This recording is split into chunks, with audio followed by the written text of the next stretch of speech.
하는 말씀의 제목을 붙였습니다. 우리가 지금 강의하고 있는 이 신약 성경 디도서에 등장하는 주인공 디도라고 하는 사람은 사도 바울의 제자입니다.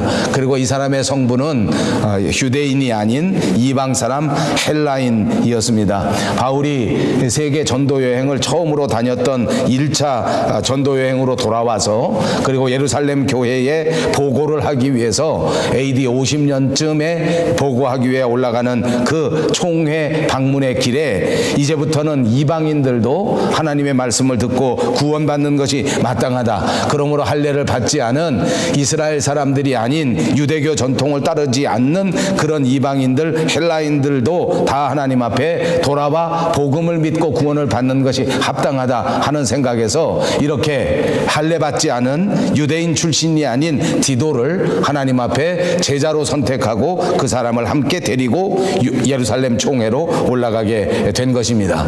그리고 난 다음에 역사를 보면 이 디도는 그때부터 이 사도 바울을 동반하면서 사도 바울을 보조하면서 2차 전도 여행 때부터 그 사도 바울의 전도 여행을 힘써 돕고 함께하는 그런 동역자가 되었습니다. 그리고 이제 사도 바울은 이 디도를 자기를 대신해서 고린도 교회에 파송해서 그곳에서 목회를 할 수 있도록 만들어 놓은 믿음직한 제자로 성장하게 되었습니다. 뿐만 아니라 바울은 이 디도를 향해서 얼마나 신뢰하고 얼마나 믿었든지 그를 참 아들과 같은 제자다, 내게는 아들과 같은 존재다 라고 부른 적도 있고, 그리고 또 고린도 후서에서는 이 디도를 가르쳐 나의 동역자다, 나와 함께 일하는 자다 라고 부른 적도 있습니다.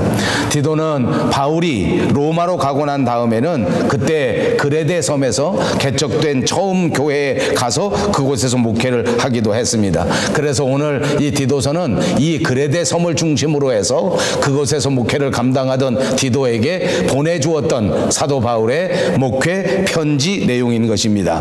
이 그레데 섬이라고 하는 것은 헬라 문화가 처음 시작된 크레타 문명의 근원지, 기원지에 해당하는 곳입니다. 그러니까 정말 화려하고 멋지고 오늘날로 따지면 우리 한국의 서울 강남과도 같은 그런 지역이었습니다. 그러나 역사적으로 보면 이렇게 비옥하고 좋은 지역이었기 때문에 세계 열강들에 의해서 여러 번 침략을 당하고 여러 번 점령을 당한 그런 경험도 가지고 있습니다. 그러므로 이 그레데 사람들은 여러 사람들에게 침범을 당하고 나라가 바뀌는 이런 여러 가지를 겪으면서 다른 사람들보다 좀 더 나쁜 의미에서 발달하게 됩니다. 그러니까 약삭빠른 그런 행동을 하게 되고 또 상황에 따라서 빨리 적응해서 거짓말을 일삼는 이런 경우도 참 많았습니다. 그러니까 정신적으로는, 신앙적으로는 정말 여러 가지 어려운 점을 많이 보이게 되었고, 그런가 하면 반대로 경제적으로는 아주 발전한 그리고 또 풍요로운 모습을 보이는 그런 지역이었습니다. 여러분, 이런 지역에서 처음 교회가 세워지고 그곳에서 목회를 감당할 때에 그 목회자들은 어떤 것일까 하는 것을 한번 생각해 보시라고 제가 이렇게 말씀드린 것입니다. 풍요로운 경제가 있고, 그러나 그 사람들은 진실하지 못하고 믿을 수 있는 사람이 아니라 상황에 따라서, 상태에 따라서 그렇게 쉽게 변할 수 있는 사람들이 모여 사는 곳이다. 그렇다면 그곳에서 과연 교회가 뿌리를 내리고 과연 교회가 성장하기에 합당할 것인가, 그렇지 못할 것인가? 굉장히 어려운 지역입니다. 겉보기는 화려할지 몰라도 그곳에서 하나님의 교회가 세워진다고 하는 것은 정말 어려운 것입니다. 그러니까 신앙을 유지하기 위하여 그 환경이 결단코 녹록하지 못했다, 그 말입니다. 오늘 우리가 살아가는 현대사회는 어떻습니까? 과학이 발달하고 문명이 발달하고 많은 사람들이 여러 가지 면에서 크게 앞서가는 현실적인 사회입니다. 그리고 물질 문명이 풍요로워져서 사람의 삶이 얼마나 편안해졌는지 모릅니다. 그런데 그만큼 물질 문명이 발달한 것만큼 그렇게 우리의 정신 문화가 발달한 것은 아닌 것 같습니다. 사람들은 여전히 비겁하고 사람들은 여전히 여러 가지 면에서 부족한 부분이 많습니다. 이런 상황 속에서 우리가 신앙을 지켜나가고 이런 상황 속에서 하나님의 교회를 말씀으로 붙들고 세워나간다고 하는 것은 이 크레테 섬에서 있었던 교회처럼 것처럼 결코 녹록지 않은 것입니다.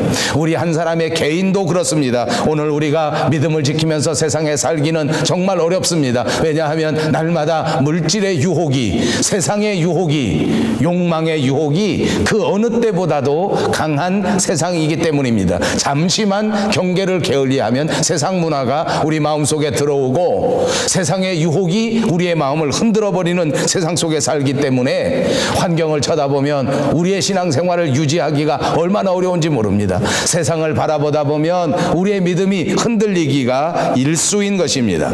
아무튼 신앙생활을 유지하기가 어렵습니다.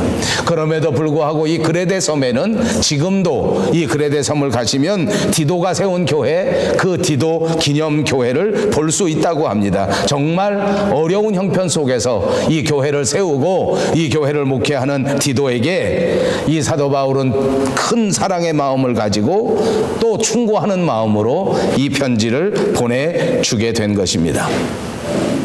바울은 디도에게 여러 가지 권면을 하면서 충고의 말씀을 주면서 지도자로서 이 교인들을 어떻게 가르쳐야 하느냐 하는 것을 말씀하는데, 특별히 오늘 본문 3장 5절에 그 말씀이 요약되어 있습니다. 성령의 새롭게 하심으로 하셨나니 라고 말씀하고 있는 것입니다. 성령이 새롭게 하시는 역사를 통하여 이 교회를 세워나가야 한다 라고 해석할 수 있는 것입니다. 우리가 잘 아는 신약성경 에베소서 4장 23절에도 오직 심령으로 새롭게 되어야 한다라고 권면하신 적이 있습니다. 그렇습니다. 성경은 우리를 새롭게 되라고 말씀하고 있습니다. 성령께서 저와 여러분의 영을 새롭게 하신다고 하는 사실을 믿으시기를 바랍니다. 오늘 이 시간 성령께서 우리에게 충만하게 임재하셔서 우리의 마음과 우리의 생각과 우리의 모든 신앙의 생활을 새롭게 하시기를 주님의 이름으로 축복합니다.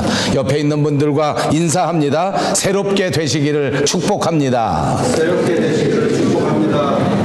예, 우리가 세상에 살면서 나도 모르게 세상을 닮아가고 세상 사람들을 따라가는 그런 모습을 발견할 수 있게 됩니다. 우리가 이 세상 사람들에게 영향을 받는단 말입니다. 세상 사람들이 우리 믿는 사람들에게 주는 결정적인 나쁜 영향, 그것은 바로 자기중심적인 마음입니다. 자기만 생각하는 마음입니다. 그래서 그것이 발전하게 되니까 육신의 정욕과 안목의 정욕, 그리고 이생의 자랑에 사로잡혀서 살게 되는 것입니다.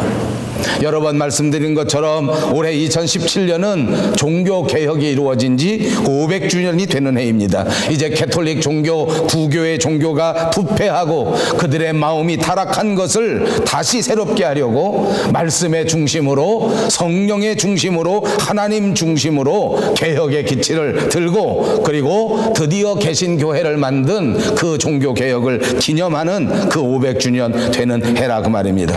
특별히 우리 밴쿠버 영성교회는 이렇게 개혁교회의 전통을 굳게 붙들고 그 전통 위에 세워진 교회입니다. 그래서 우리는 날마다 하나님의 말씀으로 개혁하고 날마다 하나님의 말씀 가운데 새로워지는 것을 지표로 삼고 있는 교회인 줄로 믿습니다. 뿐만 아니라 날마다 계속해서 새롭게 되어지겠다고 하는 결심과 뜻을 세우고 실천하는 교회인 줄로 믿습니다. 그러므로 우리는 날마다 우리를 새롭게 하시는 성령님을 의지해야 하는 것입니다. 그 성령님을 의지하여 우리의 마음이 새로워지고 우리의 신앙이 새로워져야 할 줄로 믿습니다. 특별히 우리의 마음이 새로워져야 한다. 우리의 심령이 새로워져야 한다. 하나님 앞에 뜨거운 마음으로, 믿음의 마음으로 새로워질 수 있는 저와 여러분이 꼭 되시기를 바랍니다. 하나님께서는 우리를 선택하셨습니다. 하나님께서는 저와 여러분을 구원하셨습니다. 우리는 이제 하나님의 자녀가 되어 하나님과 더불어 하늘나라의 시민권을 가진 사람이 된 줄로 믿으시기를 바랍니다. 그렇습니다. 하나님 나라의 시민들입니다. 이제 더 이상 이 세상에 살 필요가 없습니다. 그래서 저는 늘 하나님 앞에 안타까운 것이 이 믿음의 고백을 한순간 하나님께서 붙잡아 주시는 그 순간 우리를 번쩍 들어 올리셔서 즉시 하늘나라로 데려가셨으면 얼마나 좋았을까. 그런 생각을 합니다. 그런데 하나님께서는 우리를 즉시 하늘나라로 데려가시는 것이 아니라 여전히 이 세상 속에서 살게 하셨습니다. 여전히 죄악된 세상 속에서 살도록 만들어 주셨습니다. 이렇게 하신 데에는 하나님의 목적이 있고 하나님의 뜻이 있는 것입니다. 우리 믿는 사람들이 이 세상에 여전히 살면서 이 죄악된 세상 속에 구원받은 성도로서 거룩한 삶을 살고 구별된 삶을 살고 새로운 삶을 살면서 선한 일을 감당하게 하시려고 이 땅에 남겨두셨다는 말입니다. 저와 여러분을 하여금 이 세상을 극복하고 승리할 수 있는 사람이라고 믿어주셔서 우리로 하여금 승리하도록 이 가정에 남겨놓으시고 이 세상에 남겨놓으셨다고 하는 사실을 꼭 기억하시기를 바랍니다. 그렇습니다. 우리는 이 세상에서 새로운 마음으로 살아가야 합니다. 하나님의 목적을 이루어야 하기 때문입니다. 우리는 이 세상에서 분명히 선하게 살아가야 합니다. 하나님께서 보내신 하나님의 사명을 감당해야 되기 때문입니다. 그러므로 오늘 저와 여러분은 어떻게 이 세상을 살아야 할까 하는 것을 다시 한번 생각해 보려고 합니다. 첫째, 구별된 삶을 살아야 합니다. 그것은 사랑하는 삶이요, 그 삶은 섬김의 삶입니다. 이 세상과 다른 것입니다. 세상 사람들의 마음은 세상에서 어떻게 하든지 다른 사람들을 차별하고 다른 사람들은 밀어내고 내가 좋은 자리를 차지해야 되겠다.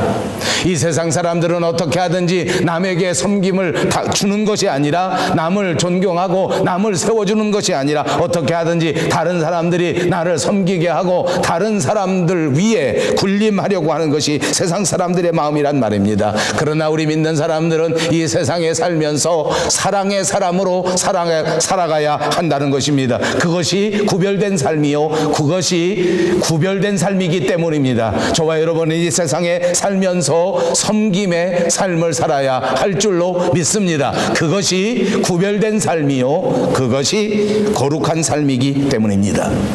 여러분, 그러나 솔직히 우리가 이 세상에 살아가면서 사랑하면서 살고 섬기면서 살기에는 세상이 너무나 다릅니다. 이 세상 사람들은 내가 좀 더 사랑을 베풀고 내가 좀 더 섬기려고 하면 우리를 얕잡아 보고 우리를 무시하고 우리가 설 자리를 주지 않습니다. 왕따를 시켜버리기 때문입니다. 그러므로 성도들의 입장에서 보면 결코 이 세상은 편안한 세상이 아닙니다. 결코 이 세상은 안전한 세상이 아닙니다. 아니, 어찌 보면 우리 믿는 사람에게는 이 세상은 불편하기 짝이 없고 살아가기 하루하루가 얼마나 껄끄러운 데인지 모릅니다. 그래서 어떤 사람들은 예수를 믿으면서도 조금 잘못 행동하는 사람들이 있습니다. 그것이 무엇인고 하니 세상을 피해버리는 것입니다. 산속으로 깊이 들어가서 산속에 움막을 짓고 거기서 나 혼자 찬양하며 나 혼자 찬송하며 나 혼자 기도하면서 살면 좋겠다. 이 세상에 악다구니 같은 사람들 틈에서 살지 않고 제발 다른 데로 갔으면 좋겠다. 제발 내 직장 속에 이렇게 악한 사람들이 이렇게 창궐하는 높은 자리에 올라가기 위하여 서로 비정하게 다툼을 이루는 이런 직장에서는 빨리 그만두면 좋겠다. 이렇게 생각해서 피해버리는 사람이 많습니다. 그러나 여러분 명심하십시오. 아까도 말씀드린 것처럼 하나님께서는 저와 여러분을 사랑하셔서 구원하셨을 뿐만 아니라 저와 여러분을 믿어주셔서 이 세상을 새롭게 하라고 이 어려운 세상 속에 남겨놓으신 것입니다. 피하시지 마십시오. 피하시면 안 됩니다. 여러분의 가정 안에서 반드시 구별된 삶을 실천하시기를 주님의 이름으로 축복합니다. 여러분이 속한 직장 안에서, 여러분이 속한 모임 안에서 반드시 예수 믿는 사람답게 아름다운 영향력을 미치고 반드시 여러 사람들을 섬기고 사랑하는 사람으로 살아가셔서 승리하시기를 다시 한번 주님의 이름으로 축복합니다. 그렇습니다. 어떤 여건이라도, 어떤 상황이라도, 어떤 어려운 환경이 있을지라도 그 속에서 말씀으로 붙들고 사랑으로 살아가고 섬김으로 살아가면 아름다운 모습이 나타나고 나타나고 여러분의 모습을 하나님께서 자랑스럽게 드러내 주시는 것입니다. 사도 바울은 그레데 섬의 교회의 형편을 잘 알고 있습니다. 그리고 이 그레데 교회가 무엇을 해야 할지 당면한 문제, 현실적인 문제도 잘 생각하고 있었습니다. 여러분 생각해 보십시오. 이 편지를 쓰던 당시는 로마 나라가 온 세상을 점령하고 있었을 때입니다. 로마의 황제는 누구입니까? 신의 아들이라고 불리우던 때입니다. 다시 말하면 로마의 황제가 신이요, 로마의 황제가 우상이었습니다. 로마의 황제를 하나님이라고 전하는 소위 말하는 황제 종교가 있었던 때입니다. 이런 현편 속에서, 이런 상황 속에서 사도 바울은 디도와 더불어 예수님이 하나님의 아들이라고, 예수님이 진짜 신이라고 하는 이 하나님의 복음을 전하고 있었던 것입니다. 어떻습니까? 분명히 사도 바울과 디도는 세상 사람들과 더불어 문제가 생길 수밖에 없습니다. 사회적으로, 문화적으로 문제가 생길 수밖에 없습니다. 특별히 정치적으로 큰 문제가 발생합니다. 로마의 당국은 로마의 황제가 종교인데, 로마의 정치 지도자들은 로마가 하나님의 아들로부터 통치를 받는 하나님의 나라라고 믿고 있는데, 바울이라는 사람이 나타나서 예수가 하나님이시라고, 디도라는 사람이 나타나서 예수님만이 하나님이라고 이렇게 전파하고 다니는 것입니다.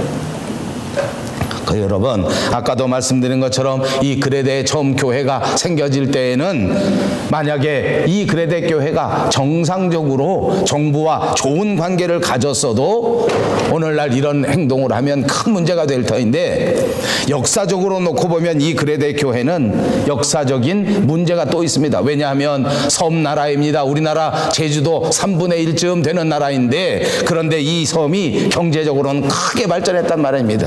여러 나라가 돌아가면서 침범하고 점령했던 나라입니다. 그러니까 생각이 자유롭고 생각이 다양합니다. 정치적 색채도 다양하단 말입니다. 역사를 통해서 보니까 정부에 항거하고 정부에 반대했던 그런 경력이 참 많이 있습니다. 그러니까 정부에서 놓고 볼 때는 이 지역이 진짜 골치 아픈 지역입니다. 야당세가 강합니다. 정부에 대해서 반대하던 그런 경력도 많습니다. 그래서 늘 조심하는 중인데, 거기 한술 더 떠서 이 그레데 섬에 교회가 생겨지는 것입니다. 정면으로 로마의 황제 종교를 반대하고 있습니다. 로마의 황제가 왕이 아니라는 것입니다. 그가 하나님일 수가 없다는 것입니다. 자, 그러니 교회가 세워질 때 정부와 갈등이 보통 심했겠는가? 정치적인 문제가 보통 심했겠는가? 여러분 충분히 상상할 수 있지 않습니까? 이런 상황 속에서 사도 바울은 디도가 어떻게 교회를 감당해야 하는가, 어떻게 목회를 이루어야 하는가 하는 것을 권면하고 충고하고 있는 것입니다. 그 충고의 내용이 오늘 본문에 나오는데 이것이 약 3가지 정도가 됩니다. 오늘 본문 1절에 보면 정치 지도자들에게 오해받지 않도록 그들의 다스림에 순종하라 라고 명령하고 있습니다. 여러분, 요즘 우리 대한민국, 우리 캐나다는 모두가 다 투표를 앞두고 있는 예민한 시점입니다. 하필이면 이런 예민한 시점에 제가 이런 강해를 하게 돼서 조심스럽습니다. 여러분, 이 말을 오늘날 시대 그대로 받아들이라는 말은 아닙니다. 우리 대한민국의 정치 성향을 가지신 분들 중에 야당세는 다 나쁘고 무조건 정부에 순종하는 것이 옳다, 이렇게 말씀드리려고 하는 것도 아닙니다. 이것은 이미 2000년 전 크레테 섬에서 있었던 일이지 오늘날에 그대로 가져올 수 있는 일은 아닙니다. 분명히 잘못된 정권, 타락한 정권, 불의한 지도자들에게 무조건 순종하는 것은 난센스일 것입니다. 무언가 다른 방법을 통해서 바로잡고 새로운 정부를 이끌어가는 것은 현대 민주 시민으로서 마땅히 할 수 있는 일입니다. 감안하고 들으시기를 바랍니다. 그러나 2000년 전 이 크레데 섬에서는 사도 바울이 이렇게 말합니다. 너희는 그들로 하여금 통치자들과 권세 잡은 자들에게 복종하며 순종하며, 이렇게 말합니다. 정치 지도자들에게 복종하라는 말입니다. 순종하라는 말입니다. 로마서 13장 1절과 2절에도 보면 각 사람은 위에 있는 권세들에게 복종하라. 권세는 하나님으로부터 나지 않음이 없나니 모든 권세는 다 하나님께서 정하신 바라. 그러므로 권세를 거스리는 자는 하나님의 명을 거스름이니 거스르는 자들은 심판을 자취하리라 하는 말씀도 있습니다. 그렇습니다. 정치 지도자들에게 순복하고 복종하라. 요즘 말씀드린 것처럼 우리는 아주 예민한 정치적 시대를 가지고 있습니다. 저는 이 대목에서 이 말씀을 드리고 싶습니다. 왜 사도 바울이 이 예민한 정치적인 문제를 성경에서 드러내면서 이것을 순복하고 복종하라고 했을까? 사도 바울은 무엇 때문에 이 로마의 정권의 편을 들어주는 것일까? 요즘으로 따지면 정권의 편을 드는 것입니다. 여당의 편을 드는 것 아닙니까? 분명히 정권에 순종하고 복종하라고 합니다. 이 문제는 정말 복잡한 문제입니다. 제가 이것을 여러분에게 자세하게 설명할 수 있는 시간도 없고 잘못 설명하면 정치적 견해를 나타내는 것이기 때문에 결코 바람직하지 않습니다. 저는 이렇게 말씀드리고 싶습니다. 사도 바울과 하나님은 우리의 정치적인 문제에 대하여 그렇게 크게 관심을 갖고 있지 않습니다. 우리 대한민국이 살아날 길은 지도자를 잘 뽑는 길이다 라고 생각하고 있지 않습니다. 우리 대한민국이 하나님 앞에서 진정한 행복한 나라가 되기 위하여는 지도자가 어떤 사람이 뽑히느냐 하는 것도 중요하지만 우리 대한민국의 국민 한 사람 한 사람의 마음이 새롭게 되고 심령이 새롭게 되어 성령님의 인도하심을 받는 것에 달려 있다고 하는 것을 가르쳐 주는 것입니다. 그래서 쓸데없이 다투고 싸울 수 있으니까 그저 정치 지도자들을 받아들이고 웬만하면 그 권위에 순복하라 라는 의미에서 말씀하고 있는 것입니다.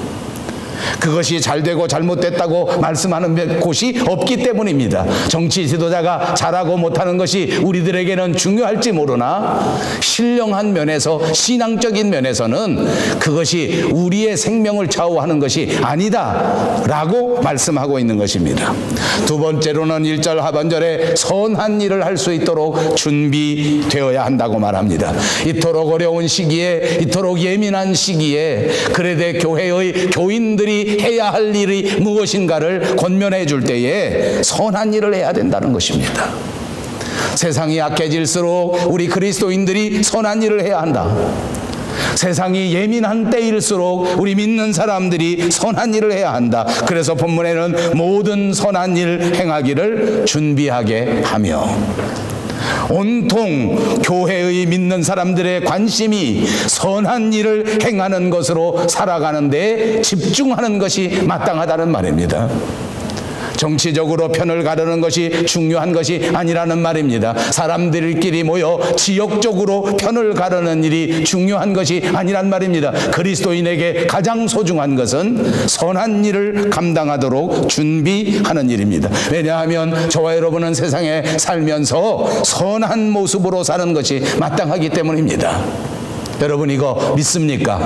저와 여러분이 2017년을 살아가는 이때에 가장 소중한 것은 우리의 모습이 선한 모습으로 살아가야 하는 것이 마땅하단 말입니다. 다른 사람들의 관계에서 선하게 살아가시기를 주님의 이름으로 축복합니다. 여러분의 직장 안에서 선한 사람으로 살아가시기를 주님의 이름으로 축복합니다. 여러분의 교회 안에서 언제든지 자연스럽게 선한 사람의 모습으로 나타나시기를 주님의 이름으로 축복합니다. 우리 그리스도인들은 그렇게 살아야 하기 때문입니다. 세 번째로는 2절에 말씀합니다. 세상 사람들을 비방해서 불필요한 다툼을 만들거나 불필요한 싸움에 휘말리지 말라. 그렇습니다. 이것이 그리스도인의 지혜입니다. 말다툼하는데 끼지 마십시오. 비방하는데 끼지 마십시오. 편을 가르는데 끼지 마십시오. 이렇게 하려고 하면 오늘 성경 본문에서 우리에게 가르쳐 주기를 아무도 비방하지 말며 다투지 말며 관용하며 범사의 온유함을 모든 사람에게 나타낼 것이라. 관용과 온유입니다. 우리가 세상 사람들과 더불어 편을 가르지 않고 그들의 불필요한 다툼 속에 끼지 않는 방법은 우리가 관용으로 살고 그리고 우리가 온유함으로 산다는 것입니다. 사랑하는 여러분, 여러분에게 도전합니다. 여러분은 과연 용서하면서 살고 있습니까? 우리가 살아가는 세상은 용서하기 어렵습니다. 도저히 용서할 수가 없는 일이 비일비재합니다.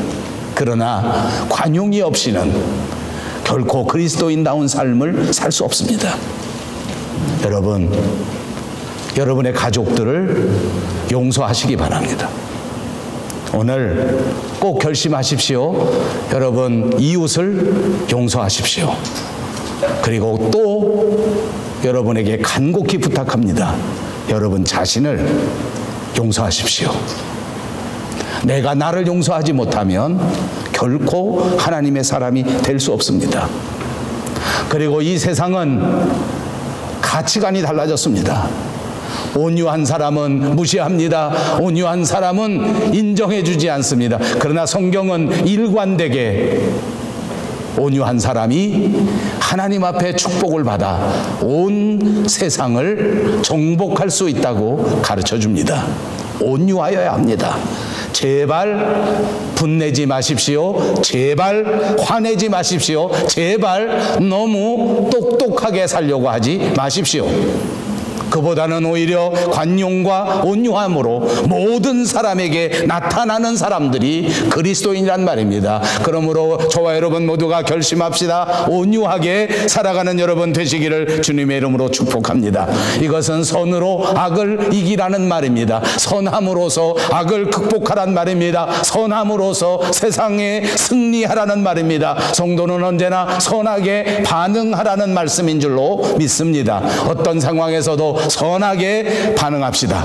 적대적인 사람에게도 선하게 반응합시다. 어려운 상황 속에서도 환경을 탓하지 말고 환경에도 선하게 반응하시기를 바랍니다. 세상은 공중의 권세를 잡은 사람들의 뜻대로 움직이는 것입니다. 마귀 사탄의 뜻대로 움직이는 것입니다. 그러므로 그들은 결코 우리와 같지 않습니다. 우리처럼 살아가지 않습니다. 그러므로 세상을 탓하지 마십시오. 세상은 당연히 그런 것입니다. 그 세상을 향하여 우리는 관용과 온유함으로 하나님의 모습을 나타내고 하나님의 사랑을 나타냄으로써 하나님께 영광을 돌릴 수 있다는 사실을 기억하시기를 바랍니다.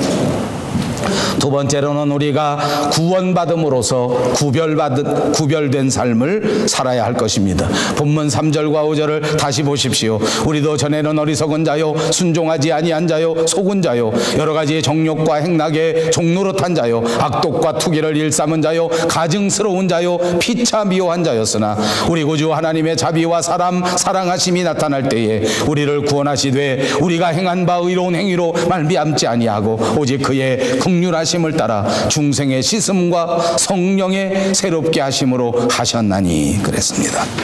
우리는 과거에 온갖 죄를 짓고 죄와 사탄의 종로로 타던 사람들이었습니다. 어리석고 부족해서 불순종하고 살았고 정욕을 따라서 살고 갈등 가운데서 흔들리면서 살았습니다. 그러나 하나님의 자비와 하나님의 사랑 가운데 구원받게 된 것입니다. 우리가 무슨 의로운 행동을 했기 때문이 아니란 말입니다. 우리가 무슨 잘난 행동을 했기 때문이 아니란 말입니다. 우리가 무슨 잘 믿고 우리가 무슨 교회에 많이 공헌했기 때문에 이렇게 된 것이 아닙니다. 성령의 새롭게 하심을 통하여 이렇게 된 것을 믿으시기를 바랍니다. 그렇습니다. 하나님께서 저와 여러분을 회복시켜 주신 것입니다. 죄에서 씻겨 주시고 어둠에서 벗어나게 해주시고 잘못된 세상에서 건져 주신 것을 믿으시기를 바랍니다. 그러므로 우리는 당연히 선하게 살아야 합니다. 그러므로 당연히 용서하며 살아야 한단 말입니다. 그러므로 당연히 저와 여러분은 온유하게 살아야 할 줄로 믿습니다. 사도 바울은 우리에게 권면합니다. 우리가 이전에는 어둠의 종이었고 죄의 종이었기 때문에 온갖 죄악 속에 살았지만 그러나 이제 우리는 성령의 인도하심을 따라 구원받은 자가 되었으므로 이전과는 다르게 살아야 한단 말입니다. 사랑하는 여러분, 다르게 살고 있습니까? 이제 우리는 그리스도 안에서 죽은 자입니다. 예수 안에서 죽은 자입니다. 하나님 안에서 다시 태어나 부활한 존재라고 하는 사실을 분명히 깨달으시고 구별된 사람답게 이 세상을 살아가시는 여러분들이 꼭 되시기를 바랍니다. 여러분 이거 믿습니까? 아멘. 꼭 믿은 대로 사시기를 바랍니다. 마지막 세 번째로 성령의 능력으로 구별된 삶을 살아야 하는 것입니다. 본문 6절과 7절에는 이렇게 말합니다. 우리 구주 예수 그리스도로 말미암아 우리에게 그 성령을 풍성히 부어주사 우리로 그의 은혜를 힘입어 의롭다 하심을 얻어 영생의 소망을 따라 상속자가 되게 하려 하심이라. 우리가 선하게 살 수 있다고 하는 것 자체도 하나님의 은혜입니다. 놀라우신 하나님의 선물인 줄로 믿습니다.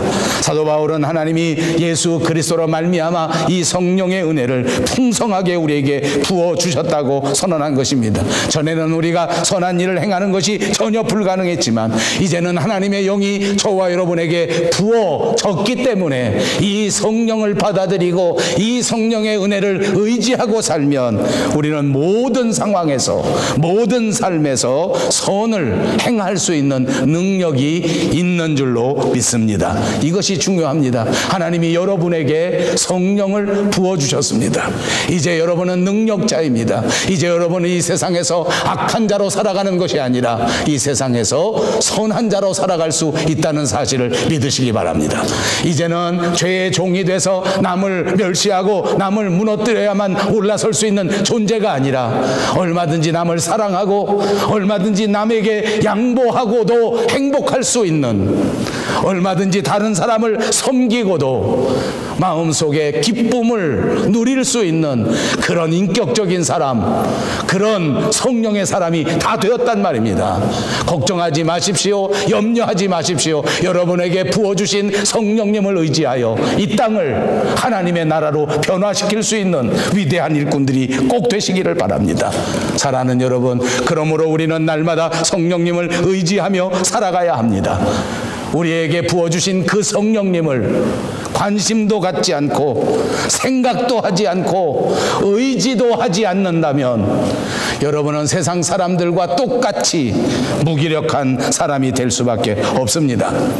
우리에게 부어주신 성령의 능력을 깨닫고 생각하고 집중하고 의지한다면 성령께서 매일매일 삶의 순간순간마다 저와 여러분에게 가장 아름다운 하나님의 지혜를 베풀어 주실 줄로 믿습니다. 성령을 의지하면서 사는 것 얼마나 중요한지 모릅니다. 이제 이 말씀을 마치려고 합니다. 유명한 심리학자 한 분이 이런 글을 썼습니다. 한 소년 한 사람을 상담한 내용을 기록한 것인데, 어린아이 하나가 밤마다 악몽에 시달리는 그런 상황이 있었습니다.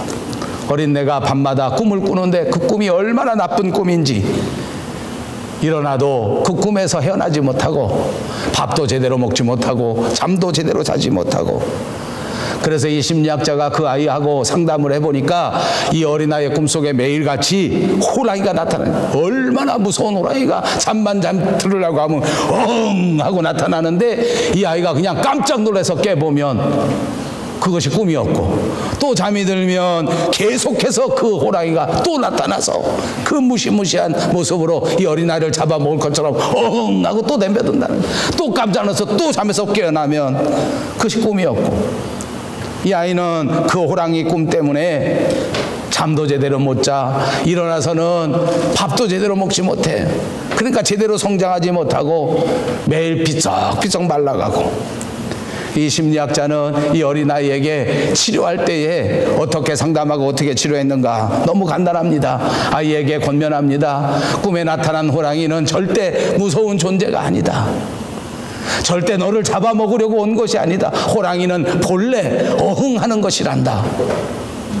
그러니까 다음에 꿈속에 만약 호랑이가 나타나서 어흥한다면 너는 깜짝 놀라지 말고, 아, 저 호랑이가 나한테 인사하는구나. 그러니까 나도 인사해야 되겠다. 안녕 호랑아 라고 인사하거라. 영어를 쓰는 사람이니까 영어로 가르쳐줬습니다. 하이 타이거. 얼마나 하이 타이거. 처음엔 잘 안 됩니다. 또 꿈속에 깜짝 놀라 감이 깨어버렸습니다. 근데 심리학자가 또 가르쳐 줍니다. 깰 때마다 또 가르쳐 주고 또 가르쳐 주고 또 가르쳐 주고 10번, 20번, 100번 가르쳐 줬더니 한 번 용기 내서 이 어린아이가 하이 타이거 하고 얘기한 것입니다. 그러니 어찌 됐겠습니까? 호랑이가 반갑다고 꼬리를 살살 치면서 이 어린아이에게 오는 거예요. 그때부터 이 어린아이에게는 평화가 찾아왔습니다. 여기까지는 심리학자의 이야기입니다. 제가 왜 이 설교의 마지막에 이 예를 드는지 압니까? 우리가 세상에 살면서 호랑이라고 생각하는 것들이 얼마나 많습니까? 지난 주간 저는 제 아내와 그런 이야기를 했습니다. 사람들이 나이가 먹으면 치매가 걸리는데 제 아내는 치매에 걸리지 않기 위하여 퍼즐을 하는데 내가 그 퍼즐 하는 걸 옆에서 보니까 그 퍼즐 하는 실력으로 공부를 했으면 하버드에서 박사학위 받고도 남았을까. 무지막지하게 어려운 퍼즐을 금방 맞춥니다. 오로지 치매 걸리지 않으려고. 여러분, 제가 억지 하나 써볼까요? 치매도 무서워하지 마십시오. 호랑이입니다. 인생 가운데 오는 것입니다. 건강 때문에 벌벌 떨지 마십시오. 나이 먹으면 노쇠해지는 것입니다. 하이 타이거 하는 마음으로 하이 늙은이 해보십시오. 늙고 난 다음에도 행복한 것은 인생에 얼마든지 있습니다. 몸이 아파도 보람되게 살 수 있는 길은 이 세상에 얼마든지 있습니다. 돈이 없어서 그 호랑이 무서워서 밤에 잠을 못 자고 나 돈 없으면 내일 어떻게 살아갈까 벌벌 떠는 사람, 그 다음날 가난에 대하여 인사해 보십시오. 하이 가난. 가난하고도 하나님께 영광을 돌릴 수 있는 길은 얼마든지 있습니다. 우리가 관심 가져야 할 일은 오로지 성령님에 대하여 관심을 집중하는 것입니다. 오로지 양보하고 섬기고 희생한다고 할지라도 마지막 우리를 위하여 좋은 곳을 예비하신 주님 만나는 그날에 이 세상 모든 것들을 뒤집어 놓으시고 우리로 하여금 하늘나라 가장 위대한 곳, 가장 좋은 곳으로 인도해 주실 그분을 의지한다면 세상에 그 어떤 것이 우리에게 호랑이가 되겠습니까? 세상의 그 무엇도 얼마든지 껴안고 용서하며 하나님 앞으로 갈 수 있다고 하는 사실을 깨달으시고 환경을 탓하지 말고 주변을 탓하지 말고 우리 속에 예수 그리스도를 의지하여 승리하는 저와 여러분 모두가 되시기를 주님의 이름으로